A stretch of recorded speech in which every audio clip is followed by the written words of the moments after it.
Fala, meus amigos, tudo bom? Fer Marques na área, Numerada FC no ar. Hoje a gente vai falar dessa eliminação do Flusão. Bom, não teve jeito, o Flusão não conseguiu passar do Chelsea.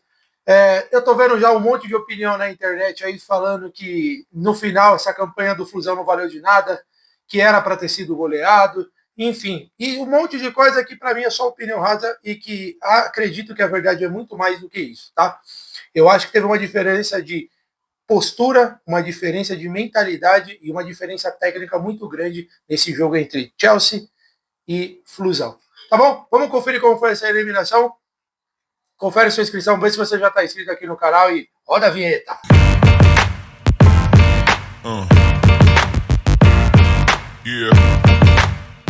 Meus amigos, quem assistiu Chelsea e Flamengo e viu eles tomando de 3, achou que esse time do Chelsea era um time comum. E eu vou falar a real para vocês. O jogo de estreia do Chelsea, o jogo contra o Flamengo, realmente era um outro Chelsea. Tá? Acho que o Chelsea entrou numa postura ali, não muito ligado para esse Mundial. E eu acho que quando toma a traulitada pro Flamengo de 3, eu acho que aí muda a situação. Eles começaram a duvidar da capacidade técnica deles, viu a imprensa cair matando em cima do Chelsea, e eles viraram, né, por hora ali, motivo de muita zoeira por ter tomado assim um vareio do Flamengo, né? Por mais que eles dominaram o jogo por uma parte ali, quando o Flamengo foi para cima, foi lá e virou o jogo e mudou da água para o vinho. O jogo ali foi 3-1 para o Flamengo, com possibilidade demais. Só que eu acho que essa derrota para o Flamengo mudou a chave do Chelsea. De lá para cá a gente viu totalmente um clube totalmente diferente. Mudou a postura dos jogadores, mudou o estilo de jogar desse time. Acho que isso só serviu para jogar o Chelsea para cima, para melhorar esse time do Chelsea. De lá para cá eu vejo um Chelsea com sangue nos olhos, desde o Palmeiras, né? Contra o Palmeiras eu falei a mesma coisa, fiz a mesma análise. Mudou a postura, era sangue nos olhos, era muita dividida forte desse time do Chelsea, era intensidade alta, como se estivesse jogando na Premier League, né? E levando esse campeonato muito a sério. Então, diante disso, mais uma vez, o Chelsea entra para cima do Fluminense nessa postura de Premier League, postura de sangue nos olhos. Com essa postura que o Chelsea entra, ficou meio difícil para o Fluminense, para não falar que ficou totalmente difícil, porque o Flu que jogou pelo menos os últimos jogos esperando o time oposto, né, a atacar e aí sim ir cozinhando o jogo e contra-ataque e ir trabalhando o jogo, dessa vez não teve jeito, né? O cria da base, cria de Xerém, o ótimo atacante, vou falar isso ao decorrer do vídeo mais vezes, o ótimo, muito bom atacante João Pedro faz 1-0. E quando faz 1-0 pro Chelsea, muda o cenário para o Fluminense. Dessa vez é o Fluminense que precisa sair, que precisa propor o jogo contra o seu adversário.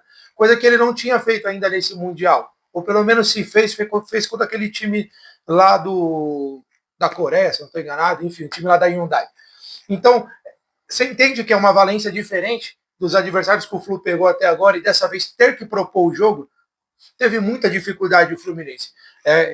Principalmente por um John Arias muito sumido, acho que pela falta do Martinelli e pela falta de alguém ali que coordenasse isso. João Pedro, que era um cara que até pouco tempo atrás estava de férias, é chamado para esse time do Chelsea, né? O Chelsea vai lá, investe, contrata, já veio contra o Palmeiras, já jogou muito bem contra o Palmeiras, e dessa vez já estreia como titular e mostrou o que veio, porque foi o nome do jogo, né? Não só pelos 2 gols, mas ele jogou muita bola. Tá? O primeiro gol é de uma categoria assim, incrível, e pôs ali o Flu já em maus lençóis logo no primeiro tempo. E, meus amigos, quando o Flu no segundo tempo começou a melhorar um pouquinho, deu aquele ar, pô, será que vai vir uma pressão?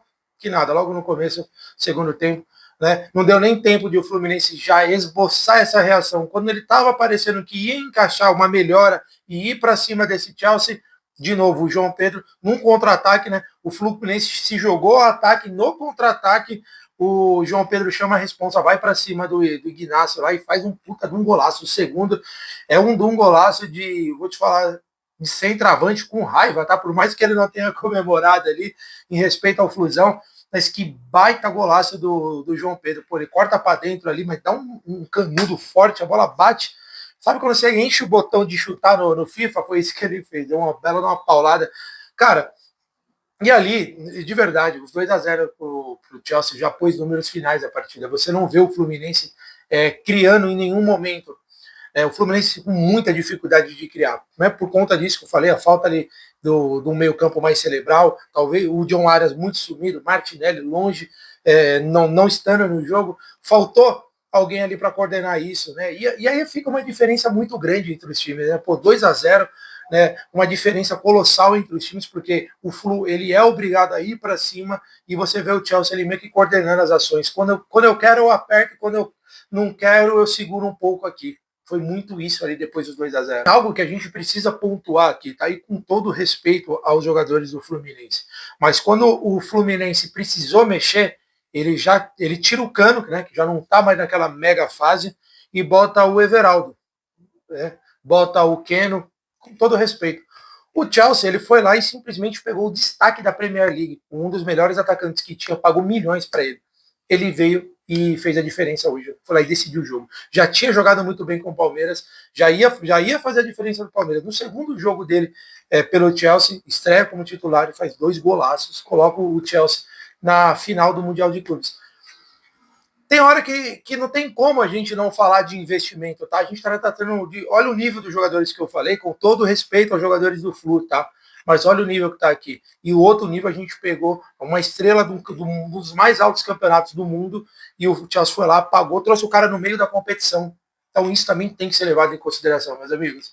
O que também é verdade é que a gente precisa voltar a falar do pênalti, porque mais uma vez a gente tem um lance polêmico e mais uma vez é uma bagunça. E aí, a pergunta que eu quero deixar claro é, se o lance é interpretativo e o juiz é soberano no campo, o juiz do campo ele é soberano, e ele interpretou que foi pênalti, por que o VAR chamou o juiz? Se o juiz é soberano e o lance é interpretativo e o juiz interpretou que era pênalti, por que o VAR foi lá e chamou? Então esse é o primeiro questionamento que eu já quero fazer, porque eu acredito que está muito errado. E o segundo questionamento, mais uma vez eu vou falar, quanto o Palmeiras eu falei a mesma coisa, Palmeiras e Botafogo eu falei a mesma coisa que eu vou falar agora. FIFA, não tem como nós temos 2 linhas de pensamento, 2 linhas de julgamento para o mesmo lance. Ou, aqui na América do Sul, vamos lá, para quem não assistiu o outro jogo, eu vou deixar o card aqui em cima. Ou tudo que bate, toda bola que bate na mão do defensor na área é pênalti, ou todo lance é interpretativo. O que não dá é para aqui na América do Sul a gente ter isso. Aqui, Campeonato Brasileiro, Libertadores, bateu na mão, mesmo com a mão colada, o cara dá pênalti. Agora a gente vai para um torneio internacional. A bola, ele quis botar a bola na mão, né? Ele quis pôr a bola na mão. Lá ele, hein? Ele quis colocar a bola na mão, né? Bater a bola na mão. Não quis.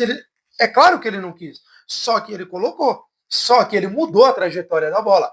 Involuntariamente. Eu não estou dizendo que ele teve essa vontade de ter essa ação. Só que o fato é, a bola tocou na mão do jogador do Chelsea. Mudou a trajetória da bola. Mudou a trajetória de todo o lance. A gente precisa ter algo definido. Se é para ser interpretativo, beleza, o mundo todo agora vai ser interpretativo. O juiz vai caber ali ao juiz a ficar interpretativo. Não vai ser. Bateu, acabou, o cara que vai marcar, que marca com a mão para trás. Cara, a gente precisa ter uma definição nisso, porque isso, de verdade, no meu ponto de vista, prejudica demais o espetáculo, galera. Puta, no campeonato legal como esse, um campeonato da hora, não só esse, como outros, aí tem esse lance, o juiz dá o pênalti, e aí depois o VAR chama, e aí volta para falar que não, é interpretativo, bateu na mão, mas ele não quis. Se você consegue interpretar que ele não quis colocar a bola na mão, mas se ele quis interpretar, a primeira interpretação dele foi pênalti. E para que o VAR chamou, se ele é soberano no campo numa decisão que ele teve? Você viu como é confuso? Eu entendo o torcedor do Fluminense que hoje que está chateado, que isso ia mudar o lance ia mudar o jogo? Não, muito difícil, tá? Mesmo com o pênalti, eu acredito que o Chelsea ia passar. Mas dá sim para a gente ficar chateado e falar um pouquinho de esperança ali, porque na minha visão, a gente teria que ter uma regra mais clara para isso, uma interpretação mais direta para esse tipo de lance, porque prejudica demais, cara. Eu entendo o torcedor do Fluminense que acha que foi pênalti, eu entendo lá o torcedor do Chelsea lá, os ingleses falando que ele não teve intenção, não teve, mas o fato é, a bola bateu na mão e mudou a trajetória da jogada. E isso a gente precisa falar, ou a gente precisa decidir. FIFA, de novo, aí você me quebra. Ou tudo é pênalti, ou nada é pênalti, ou tudo é interpretativo, ou nada vai ser interpretativo. As 2 linhas de raciocínio, mais uma vez, não dá. E, meus amigos, e vamos falar, assim, da postura de campeão do Renato Gaúcho. tá? Não foi à toa que ele levou esse time do Fluminense aonde ele levou. Esse time do Fluminense que saiu aqui do Brasil de desacreditado, de patinho feio, de sem postura tática, sem um comandante à altura ou um comandante que está em declínio na carreira, sem investimento de SAF, um monte de coisa que eu ouvi sobre esse Fluminense. A gente precisa exaltar esse técnico brasileiro e muito bom e conhecedor de muito de bola. Tá, o Renato Gaúcho conhece demais. Quem é do meio, quem já jogou bola uma vez na vida sabe do que eu estou falando, porque o paizão tem um molho. O Renato sabe do que ele está fazendo. Pegar esse time de desacreditado a um dos top 4 do mundo não é para qualquer um. E outra coisa que eu reparei aqui, vocês repararam que, mesmo tomando de 2-0, o Renato Gaúcho, ele não teve postura covarde. E isso a gente tem que saber exaltar, meus amigos. Ou pelo menos vamos reconhecer que qualquer outro técnico ali ia pegar, ia fechar a casinha e falar, pô, vamos ficar quietinho que já estamos tomando de 2. O Renato Gaúcho colocou o Everaldo, colocou o Keno, tentou a contratação do ano que eles tinham, que era o Soteldo, ele tentou, colocou o Canobi de meio campo. Cara, o Renato Gaúcho tentou de tudo para ganhar desse Chelsea. A gente não pode falar que ele cruzou os braços e ficou sentado no resultado com aquela postura de eles são melhores mesmo, já era, não vai dar para ganhar.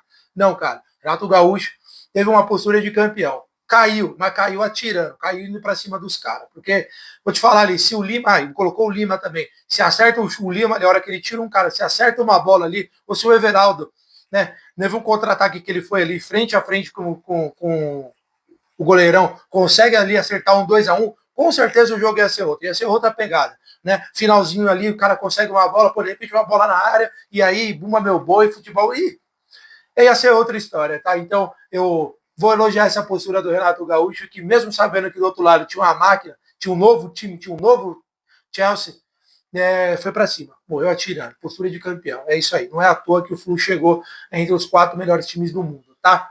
Renate, técnico brasileiro, para calar a boca de muita gente da mídia que só desmerece o que a gente tem aqui. Mas é isso, o Chelsea mereceu a vaga na final, está merecidamente na final, mudou da água para o vinho, depois daquele resultado contra o Flamengo, como eu dissertei aqui para vocês, meus amigos, é outro Chelsea, outra postura, muito melhor agora com o João Pedro, que veio para somar demais nesse clube e merecidamente está na final. Sobre o Flu, só aplausos ao Fluminense, de desacreditada top 4 do mundo. O Fluminense ele fez mais do que qualquer outro clube nesse Mundial.